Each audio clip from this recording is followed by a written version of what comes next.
So welcome, folks. Um,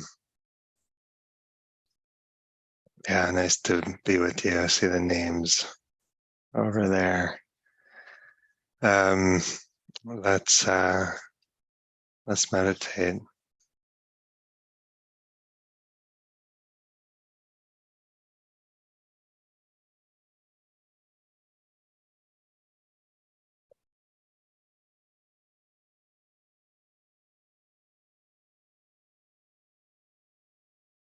And just immediately when you hear that cue, let's meditate.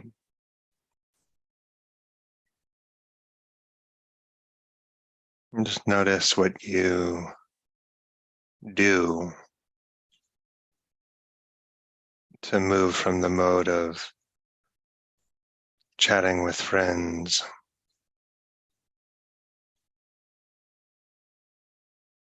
to beginning formal practice.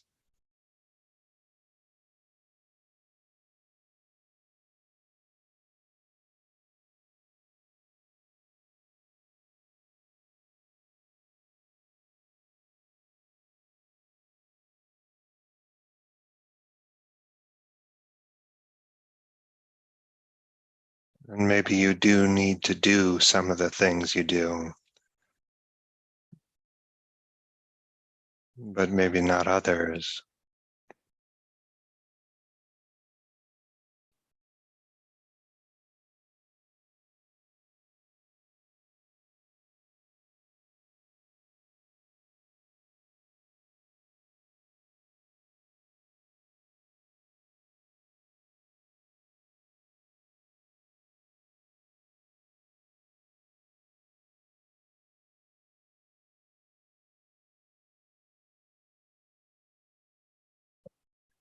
And so we begin by just being very natural with this moment.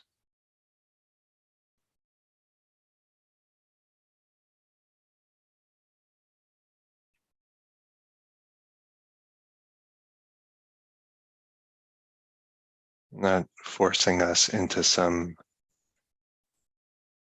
slot that we think is meditation. Just very natural, certain kind of trust that the ingredients for wisdom, love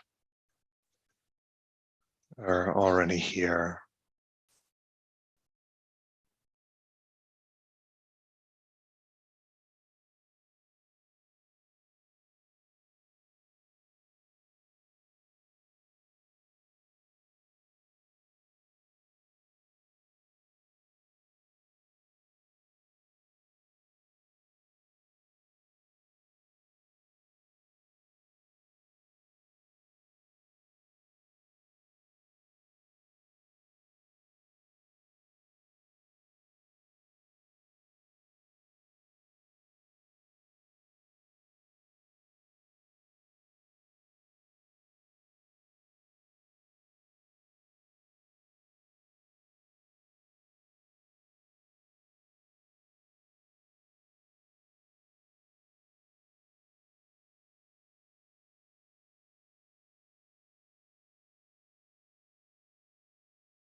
We relax whatever can be relaxed, let go whatever can be let go.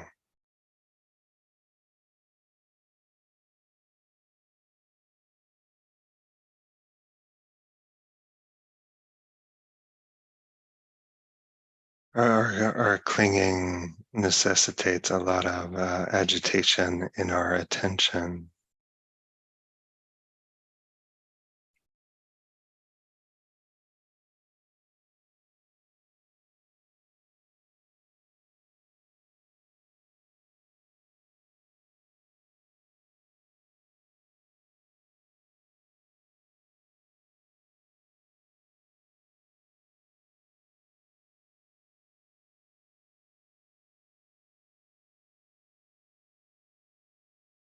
As we begin to make peace with the imperfection of the moment,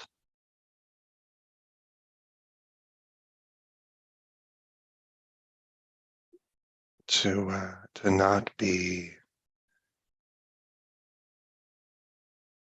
constantly seduced by the thought that something could get better.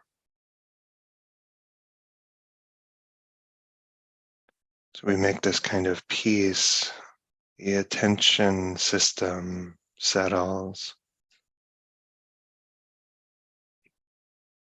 and the spotlight of attention that illuminates phenomena, the breath, the body, sound, whatever,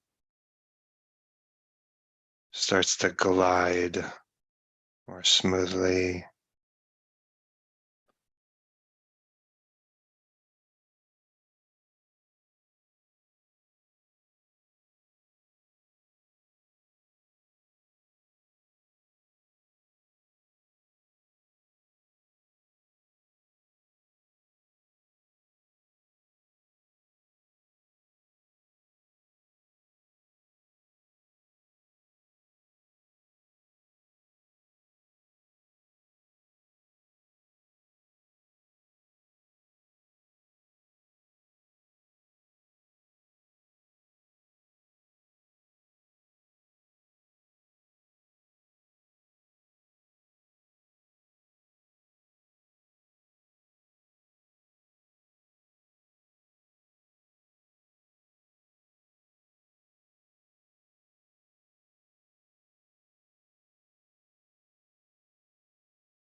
And sometimes we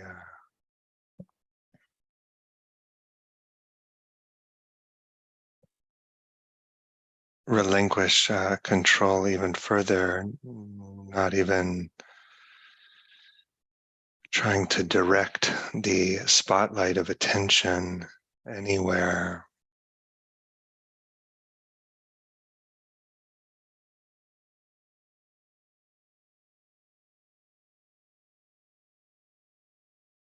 Come to rest back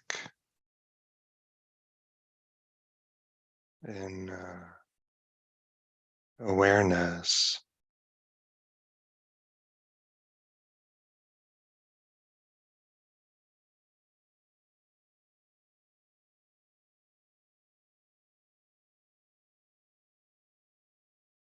And so if I told you to stop being aware, you couldn't do it.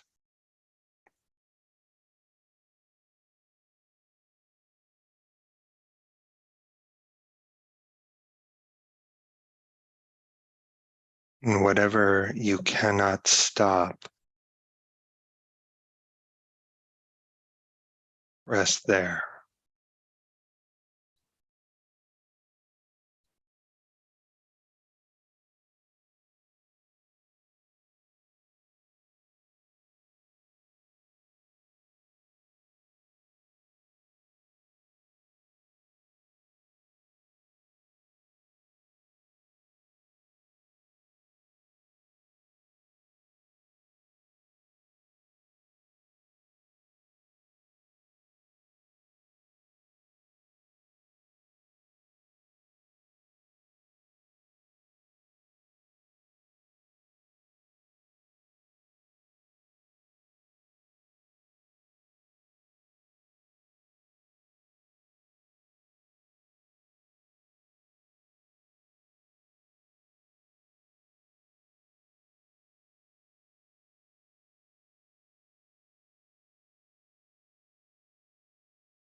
The attentional spotlight can be used for developing samadhi, stillness, focusing the attention, or the attentional spotlight also necessary for clinging.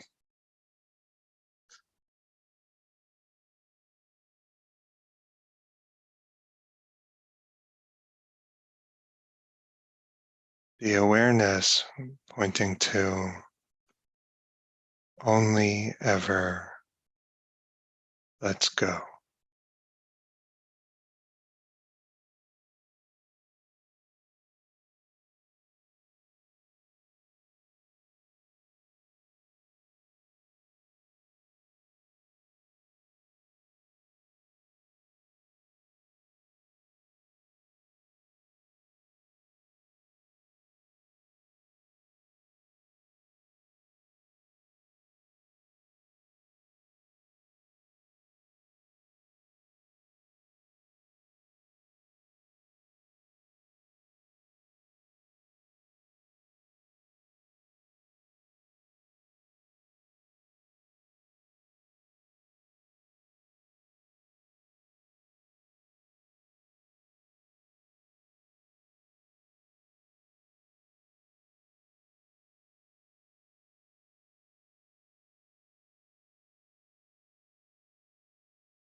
we're awake and knowing is happening. The field of knowing is unpartitioned.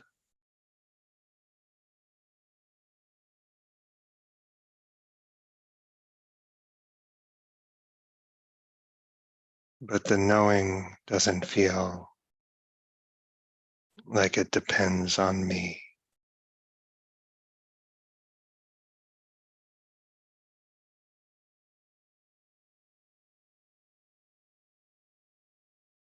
The awareness no longer tastes like me.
Okay.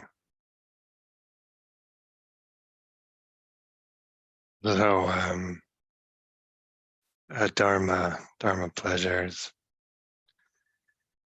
Um,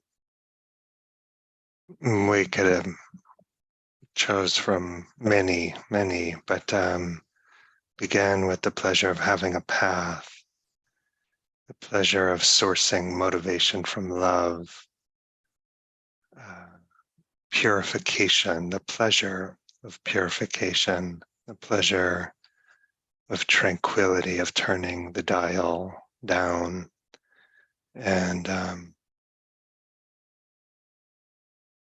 today the pleasure of friendship.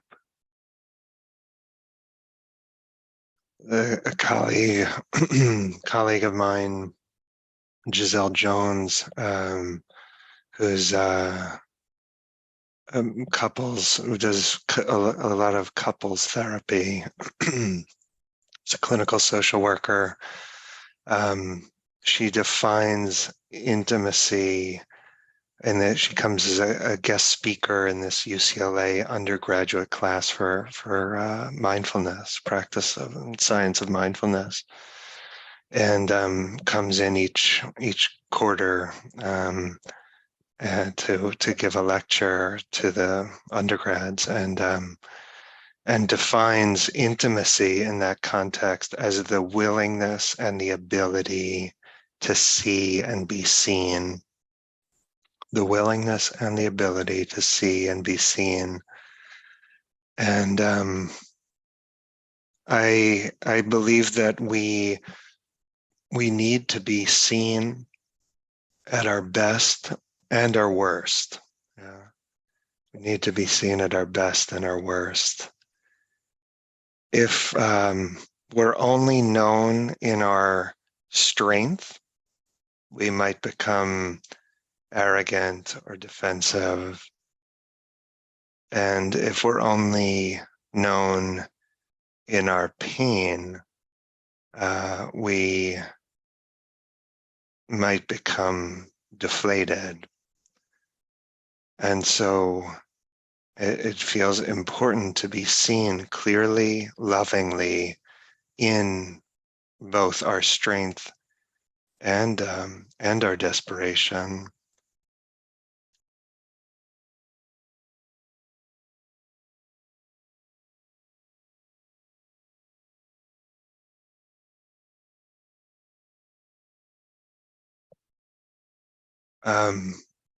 There are primary relationships, mostly family kind of relationships, where my defilements are known with such exquisite detail. You know those relationships, yeah. So there are several people in my life who could give a topographically precise map of my imperfection. Very precise.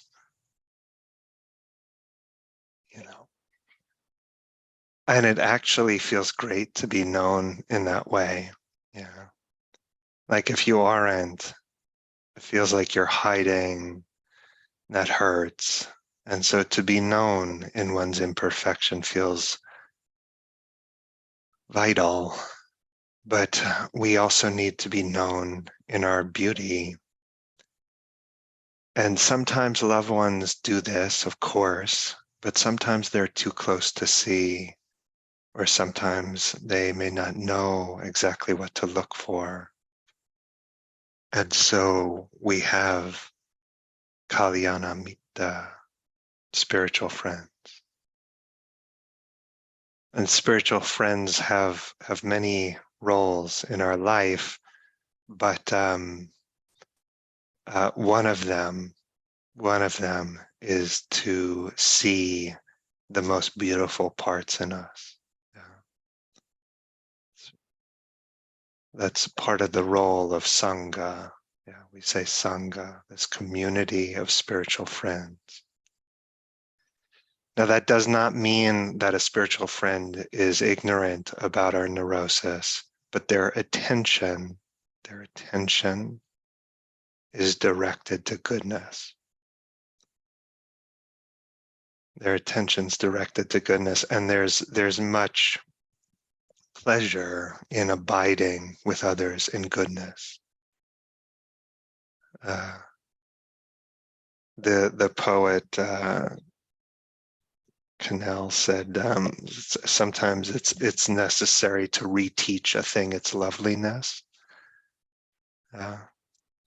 And that's part of the function of spiritual friends. Yeah, to illuminate goodness. We become sensitized to goodness. We start to see it everywhere. Yeah. And our goodness is recognized. The intimacy of the ability, willingness to see and be seen. we need good friends because we're so porous, and we're way more suggestible than we think. We have this sense of like, I'm kind of an island, or something like that. Even if we think of ourselves as very relational, we think these are my views. I'm Matthew Eric Brensilver, and this is what I believe. This is why I believe that. And it's like, please, who knows? Who knows where our ideas come from? All the places that shape the view, shape the nature of the fabrication, shape the way, the confabulation of our life. We just take on the tone of what's around us. Yeah. And so I walk into a fancy store and I start believing in wealth. I walk into a party with fancy people and I start believing in power. And we need places where we believe in wisdom and love. We, in other words, must be continually reminded of our goodness. And all this Dharma stuff sometimes seems so self-evident to us in a moment of peace or clarity, so self-evident. But it's very inside baseball, yeah? It's very peculiar and idiosyncratic and against the stream and fringe. I was driving through California from the Bay Area down through Southern California and through Bakersfield and into to a retreat at Big Bear in the mountains, and so many cities and towns and landscapes so particular, and it was intense. I felt like just in seeing, it felt like I could kind of infer something about the mind states based on the geography and the buildings and everything. And I did not see the Dharma. In many places, it looked like it would be very hard to sustain Dharma attention. And that's not that place's fault, but it's intense, yeah. And so maybe we have conditions that remind us of Dharma, that reconnect us to the necessity of wisdom, of love. And we need our friends to keep reminding us of the urgency of that project. Our practice is, Dharma practice sometimes I talk about it as like, okay, it's making our heart into something like art. And, I don't know much about art. I'm an art connoisseur, like sees a painting, say, and they know so much about it. They literally see more than I do. But we're connoisseurs of goodness. Yeah, that's what we're training in. And start to see a lot of beauty in others. Yeah, and they see beauty in us. And it's a delight to revere the same things. Something in the heart is quenched as we come to revere the same things. And teaching this week, teaching, anytime teaching, is entirely about your goodness resonating with mine, a sense of mutual recognition and sense of a kind of abiding, and I don't want to, in the practice of teaching, I don't care about being loved, but I do care about being seen. Yeah, and to the extent that we see and are seen together, that is a beautiful thing, and come to abide in the kind of the goodness of our intention here to practice, and that's very nourishing. Yeah, that's good Dharma pleasure. It's all wholesome pleasure, and we're doing it right now.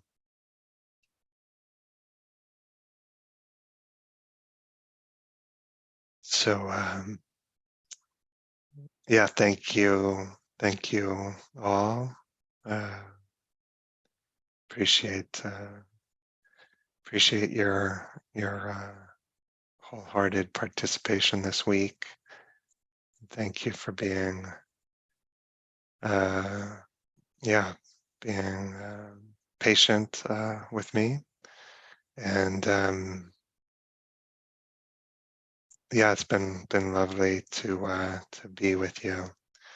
So I wish you all well in your path, and the YouTube Sangha continues. I'm almost certain Gil will be back.